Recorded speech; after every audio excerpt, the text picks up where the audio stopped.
when I look out my window. Hello traders, Gary Wagner with the Gold Forecast here. Approximately 7:45 a.m. in the morning, Wednesday. It is the 11th day of May, and this is the Daily Report. We do have gold trading under pressure today, down approximately $15 to $16 lower, currently at around $1,500 per ounce. It's all about what we're looking at in the oil complex today. We've got a sell-off, a major sell-off going on in the crude oil market, and the energies themselves are driving these other commodities. They are also driving the market. Lower oil across the board filters out so that there's not as much pressure on commodities, doesn't cost as much to produce them, on and on. We had the June crude oil contract down about $4.40, 4.2% to $99, $99.47 a barrel. And that is a historical landmark as it comes down that $100 mark. And so we're seeing the spillover in the marketplace itself. Now, in terms of straight technicals, it doesn't surprise me because our belief is, of course, as we came up and hit the top of this wave 3, we went into our corrective wave 4. We had a 5 count and 3, and I am under the belief and the assumption that we will get a basic 3 count on this, which would be our A, our B, and then our C. Once we complete this, my belief is that we're going to be entering an impulse phase. That is going to be the wave 5, which could in fact be incredibly powerful, equal to wave 3, this last wave, which was huge. But typically in forecasting tools, we look for it to be about equal to wave 1. However, in commodities, many times you will see that 5th wave being the largest. Realize in terms of the basic tenets in Elliott wave, wave 3 cannot be the smallest of the 3 impulse waves, but it certainly doesn't need to be the biggest. 5 can. So can 1, as long as 3 isn't the smallest. So what am I looking at? Well, the one thing that you see here, we've added one thing. We had our Fibonacci retracement, and we were, of course, looking for the market as it began to trade higher. We were looking for a test of anywhere between 50 and 75% of the move that we saw in this A wave. As you can see, we talked about the fact that yesterday we were running into resistance at around 1518, and you can also see that as this marketplace came up, it did surpass that, but just by a little bit. And once it did, we are now fully blown into, I believe, this last of this corrective wave. It is still my sentiment, it is still my belief that this corrective wave should be at worst a flat wave, but probably a truncated. Now, what do I mean by that?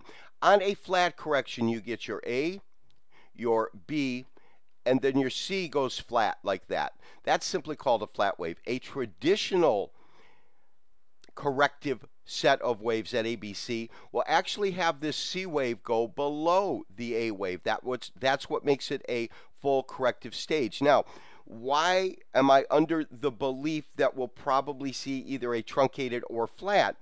The reason being is that I think that we were absolutely overdone in the way that this A wave sold off. If you look at silver, if you look at gold, you can see that it was a tremendous move. When we looked at the retracement on it, it was more than normal. My sentiment is that we probably washed everything out and we probably hit the lows. That's something that the future will determine whether or not that assumption is right or wrong. My sentiment is, at this point, that there's 2 basic areas I feel that the market could go to. If it finds support here, this is a 50% retracement, of the move that we saw in B. And then this would be a 61% retracement, so 1488 or 1494. As you can see, we did in fact see that the market touch that area. This is a 240-minute chart, so it's fairly long term, and you can see that at least on a tentative basis, it not only has found support, but if we get follow through right in here, we might in fact be looking at the bottom of this last C wave. That's something we'll have to see. In other words, when we use these forecasting tools, you're well aware of the fact that I'm using them in conjunction with fundamental information coming in so that we can adjust the way the wave patterns relate to the actual market environment.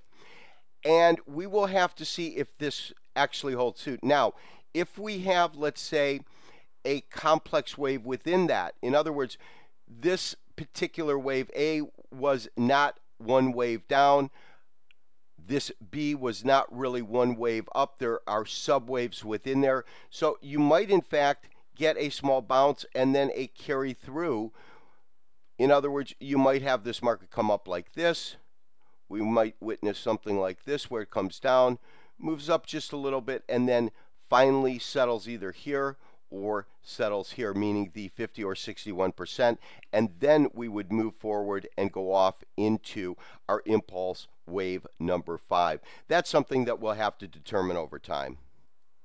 And for our last chart that I want to view for the day, this is our master chart, of course, in which we have our channel, our Elliott wave, and we add our Fibonacci when needed.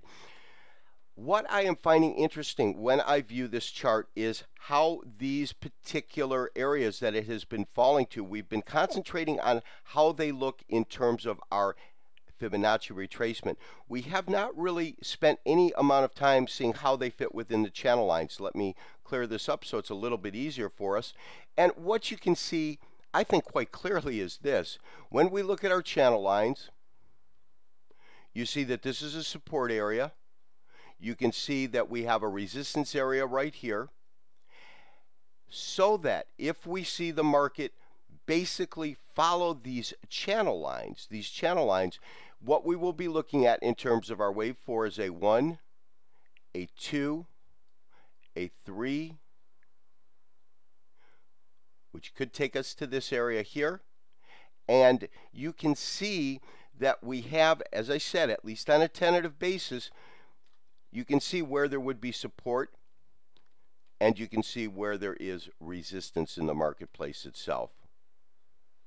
This has been Gary Wagner, wishing you, as always, good trading, and we'll talk to you tomorrow for another daily update and review. Bye-bye.